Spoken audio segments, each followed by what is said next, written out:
there, this is Åsa with a new process video. Today I'm going a little bit mixed media and fun artsy-fartsy kind of. I'm exploring my new supplies. So this is a layout that I did to just have fun with my new oxide ink pads. Or not just to have fun with those, to make a really nice layout, I think. These two photos were taken at the beach one day on our vacation, and I really like these two. I think that I look very relaxed and I have my new hat on, and yeah, I remember this was very warm in the air, and the water was just magical. And you know how I feel about the ocean. I'm a little bit I feel that I'm a child of the ocean. And yeah, this moment in time is one of those that I treasure the most from our vacation, just to be on the beach and just to have this whole ocean in front of me, standing there with my feet in the water. And I'm going to celebrate kind of a thing that I carry with me from my childhood. I'm a child of the 80s as well, and if you were there, perhaps you remember these posters. It was mainly the same theme. It was a very colorful background, like sunset, always sunset in the 80s. Sunset, and then it was a silhouette of a couple or palm trees, a little small exotic island or something like that, in black on that sunset. And those posters, they were sold pretty much everywhere. I know we had like catalogs or small magazines where you could order these posters from. And often we got together, a couple of us, and ordered at the same time. And my favorite of these motifs, of course, it was this, the sunsets, and perhaps a couple kissing in, so that you can see the silhouettes against the backdrop of the sunset. Exotic and colorful, and yeah, everything. And when I was just playing around with these oxides, I got that 80s feeling back, and I remembered when I used to draw these, in art class at school. You took out the watercolors, and then you just pulled out the most gorgeous pinks and purples you can find, and you made these sunsets, and eventually perhaps drew a palm tree or something against that. And yeah, so that's what I'm going to celebrate for this layout. And I'm working on a piece of watercolor paper, and my watercolor paper isn't true 12-inch, so it's standard A3 size, European standard A3 size, and I cut it into the largest square that I could. And now I'm just playing with these wonderful colors. I'm doing a technique that I saw Tim Halls himself do on a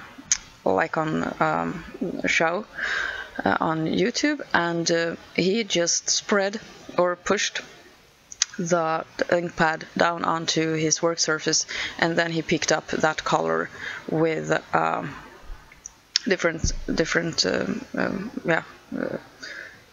stuff, like sometimes he just turned the page upside down and dipped it into the color. And here I'm using lots of different tools that I had around. First I use bubble wrap, and then I'm going to use different kinds of stamps. If you take a look at my last couple of hauls, you can see the different stamps that I ordered.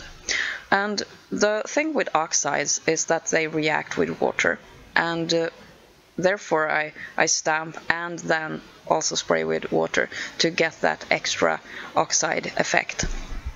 And the fun thing also with this product is that the pigment that is in the dye helps the colors to stand out on top of each other. And that is so cool. I have never worked with a product that works like that before. Perhaps when you work with like acrylic paint, you can paint a new paint on top of the previous. But working with these kinds of colors, it's totally different. And I love it, and I will most definitely do this again. And I think that you can make wonderful backgrounds and with stamps, or just by applying paint with or ink with the ink pads itself. Since the paper that I'm working on is smaller than 12 by 12, I'm going to make a frame. And here comes the 80s again. The stunning effect of black against these vibrant colors, I love it. So that's what I'm going to go with. And I'm making a frame out of just my ordinary black cardstock. And I will place the watercolor piece on top of this.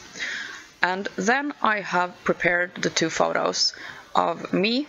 I placed them just right next to each other, taped them on the back side, and then put them on white paper so that it got a little frame. And then I'm going to place it on top of a paper from, I think it's from the Crate Paper summer collection from last year, Poolside, something like that. It's got lots of summery and kind of vacation phrases and words on a pink background, and that will be my photo mat.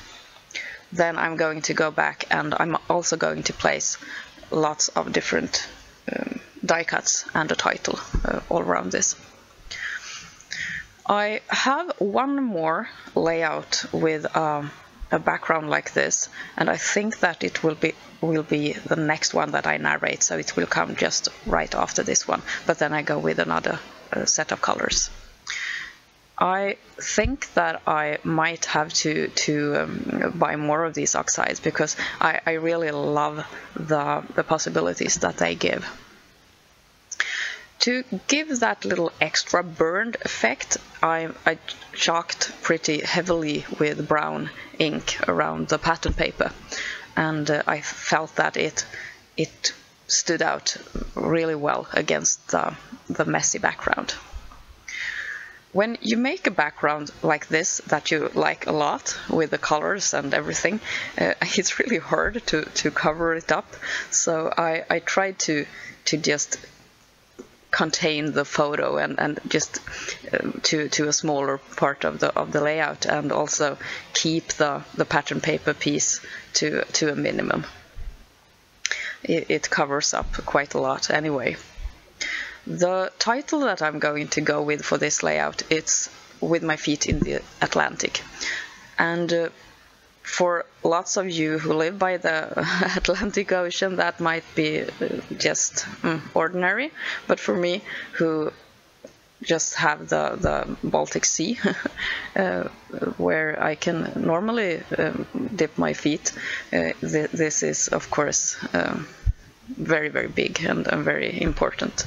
So yeah. I don't know where I was going with that. Anyway, I wanted to in some way have this word, the Atlantic, in my series from the vacation.